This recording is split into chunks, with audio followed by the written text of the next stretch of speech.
An attack on September 11, 2001, a day many Americans remember vividly. Many people may not know this, but a man from Northeast Wisconsin designed that building. He was from Neenah, and on Sunday a new exhibit will open to honor him. And Angela Kelly joins us live from Neenah with more. Hey, Ange. Hi, Rachel. That man you've been talking about is George Edward Bergstrom. In July of 1941, the War Department came to him and said, hey, we need you to come up with the plan and design for the Pentagon. He did that, drew up the plans over a 3-day weekend, and about 8 weeks later, on September 11th, 1941, ground was broken for the Pentagon. It's really amazing how fast it came together. This is David Dexter, the executive director for the Neenah Historical Society. David, there were some challenges in building the Pentagon. Yes, one of the first challenges was the fact that George Edwin Bergstrom had to design a 5 million square foot office building in a relatively small site. It was 67 acres, which sounds like a lot, but not for that size of a building. The site was constricted by roads on multiple sides, and they spent hours trying to come up with different configurations where they could get in the required square footage. They finally ended up with kind of a lopsided Pentagon that you see here. This is actually the conceptual drawing that was presented to the War Department staff for approval on Monday after they finished their drawings.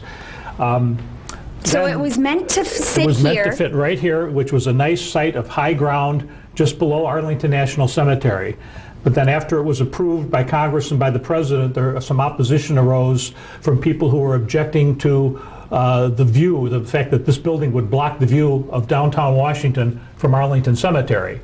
So at the last minute, at the end of August, the site got shifted about half a mile south to an area that was kind of a low, swampy area, partly where the old Washington Airport had been, which was prone to flooding. But they shifted the site, and they now had 220 acres, plenty of room. They could build any shaped building they wanted, but in order to save time, they kept their same basic design. They just straightened out the sides of the Pentagon to make it symmetrical, and then it became known as the Pentagon. Yeah, it's really incredible. There are so many details to learn about this exhibit, about George Edwin and the Pentagon and how it all came together. But what's really neat is with us this morning is we have Wally Bergstrom. Wally, how are you related to George Edwin? George is the son of my great-grandfather's brother. So you're kind of like a long-distant cousin. For sure.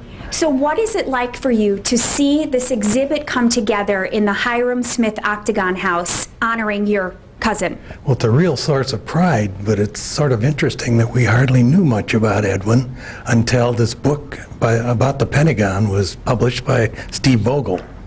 That book has most of his life history that we know. And I can tell you that George was part of his father was a partner to my great-grandfather when our family reached industrial prominence in Neenah, not before. And about World War I, George's father's branch kind of diminished in Neenah, and George moved to California. So we didn't know that much until more recently. Yeah, in fact, Wally was telling me he had visited the Pentagon for the first time as a Boy Scout, and then it really hadn't sunk into you that your cousin had designed that. That's for sure. Well, the first information we had about George as an architect even was that he had designed the Old Valley Inn, the predecessor of today's Holiday Inn in Neenah. Exactly, which was also, this is what's really interesting, ground was broken on that on a September 11th as well. Exactly. There are so many just weird connections here. I don't know if you had caught that earlier. Not only will this Sunday mark the 10th anniversary of the September 11th attacks, but it also marks the 70th anniversary of when ground was broke for the Pentagon, which was designed by this Neenah native.